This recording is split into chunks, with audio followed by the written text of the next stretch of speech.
Você já reparou como é fácil julgar alguém sem conhecer a sua história? Às vezes, quem chega por último é justamente quem mais faz pelos outros. Hoje, você vai conhecer a emocionante história de um homem simples, chamado Seu Agenor, e da lição que ele deixou para todos nós. Prepare o coração, porque essa é uma daquelas histórias que a gente não esquece. Meu nome é Marcos Andrade, tenho 38 anos e trabalho há mais de uma década numa fábrica de equipamentos elétricos. A fábrica é grande, barulhenta e, para ser sincero, um pouco impessoal. Cada um no seu setor, cada um no seu ritmo. E no meio dessa correria, havia um homem que sempre chamava minha atenção. Ou melhor, chamava a atenção de todo mundo. O nome dele era Agenor, mas a maioria só o chamava de Seu Agenor, com aquele ar de brincadeira misturado com desdém. Ninguém sabia ao certo quantos anos o Seu Agenor tinha. Alguns diziam que ele já passava dos 70, outros achavam que nem tanto, mas sinceramente, a idade dele pouco importava. O que chamava a atenção mesmo era aquele jeito calmo, quase cansado, sem pressa pra nada. Seu Agenor era diferente. Chegava por último quase todos os dias, sempre com o uniforme um pouco amarrotado, o boné gasto na cabeça e o mesmo sorriso sereno. No refeitório, sentava-se sempre na mesma mesa, sozinho, comendo devagar, como quem saboreia a vida sem pressa. Alguns colegas zombavam. Olha o atrasadinho aí. Acho que ele mora dentro do ônibus. Eu confesso que também ria, meio por influência, meio por costume. Eu era mais novo, cheio de ambição, e achava que quem andava devagar era porque não queria crescer. E ele, mesmo ouvindo as piadas, só respondia com um sorriso. E aquela frase que repetia sempre: "Cada um tem o seu tempo, meu filho." Eu não entendia o que ele queria dizer. Para mim, tempo era dinheiro, e quem chegava por último ficava para trás. E no final do dia, quando todos já tinham ido embora, ele ainda estava lá, limpando ferramentas, varrendo o chão, organizando as coisas. Às vezes eu o via de longe, andando devagar pelo corredor vazio, e me perguntava por que ele nunca tem pressa. Numa sexta-feira chuvosa, decidi ficar para fazer hora extra. A fábrica estava quase vazia, só se ouvia o barulho dos pingos de chuva batendo nas telhas. Quando o relógio marcou 8 da noite, vi a luz acesa lá no fundo do galpão. Era ele. Seu Agenor limpava as ferramentas uma por uma e as guardava com cuidado. Parecia um ritual. Quando terminou, tirou da mochila um pacote embrulhado em papel alumínio e colocou com cuidado dentro de uma sacola. Depois vestiu o casaco e saiu devagar, como sempre. A curiosidade falou mais alto. Peguei minha jaqueta e fui atrás, mantendo certa distância. Ele caminhou até o ponto de ônibus debaixo da chuva. O ônibus demorou uns 20 minutos para chegar, e ele ficou ali, parado, sem reclamar, com o rosto tranquilo. Subiu, sentou no banco da janela e olhava para a rua como quem já conhecia cada esquina. Depois de uns 40 minutos, descemos num bairro simples. As ruas eram escuras, cheias de poças, e as casas pequenas. Até que ele parou diante de um portão azul descascado, onde uma plaquinha dizia: "Creche Comunitária Sementinha do Amanhã." Ele entrou. Pela janelinha vi algumas luzes acesas e ouvi risadas infantis. Crianças.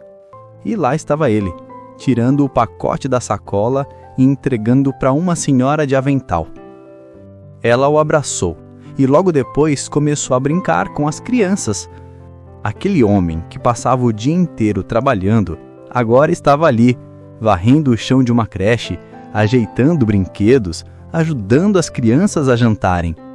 No dia seguinte, quando o vi na fábrica, não aguentei e perguntei: "Seu Agenor, o que o senhor faz lá naquela creche?"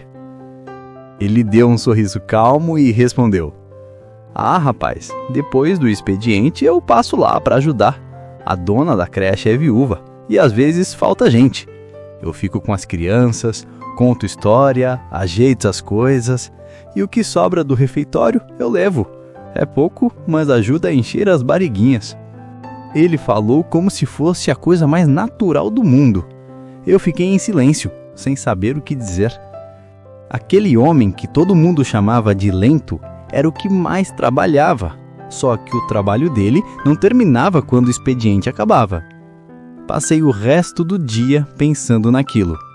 Pensei em quantas vezes eu o julguei, em quantas vezes eu ri, sem saber. Às vezes o silêncio das pessoas esconde uma generosidade que a gente não enxerga porque vive com pressa. E ele só seguia o próprio tempo, um tempo que não cabia no relógio da fábrica. Algumas semanas depois, ele faltou pela primeira vez. No começo achamos estranho. No segundo dia, começou a preocupação. A notícia chegou rápido. Seu Agenor estava internado. Problemas respiratórios, disseram. O refeitório ficou em silêncio naquele dia. Ninguém fazia piadas. Eu fui visitá-lo.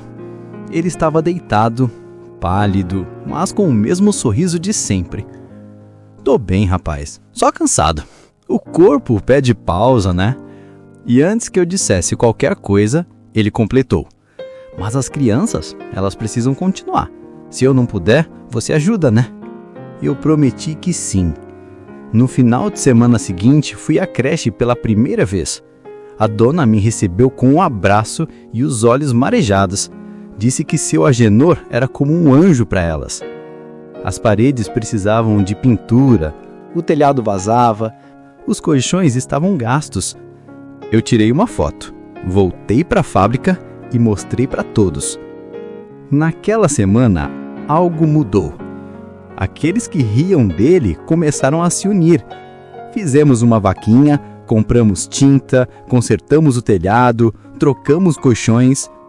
Pela primeira vez, a equipe trabalhou junta, sem crachá, sem relógio, sem pressa. 2 meses depois, seu Agenor voltou. Magro, caminhando devagar, mas com o mesmo brilho nos olhos. Levamos ele até a creche sem dizer o motivo. Quando ele chegou, as crianças correram para abraçá-lo. As paredes estavam pintadas, o lugar cheirava a tinta nova e esperança. E bem no portão, uma faixa escrita à mão dizia: "Obrigado, seu Agenor, o último a sair, mas o primeiro a ajudar." Seu Agenor parou, olhou para a faixa e começou a chorar.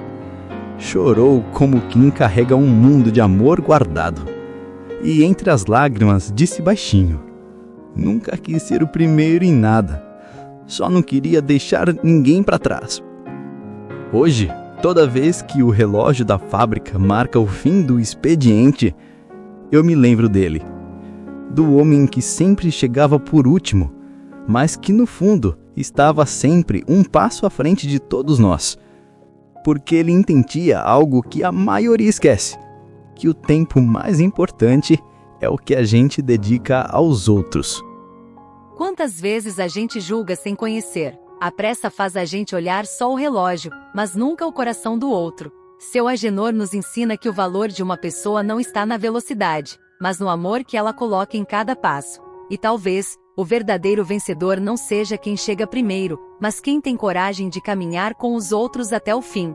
Se essa história tocou você, compartilhe para que mais pessoas reflitam. E não se esqueça de se inscrever e deixar o seu like. Aqui no Histórias e Inspiração, a gente acredita. Os maiores gestos ainda são os mais simples.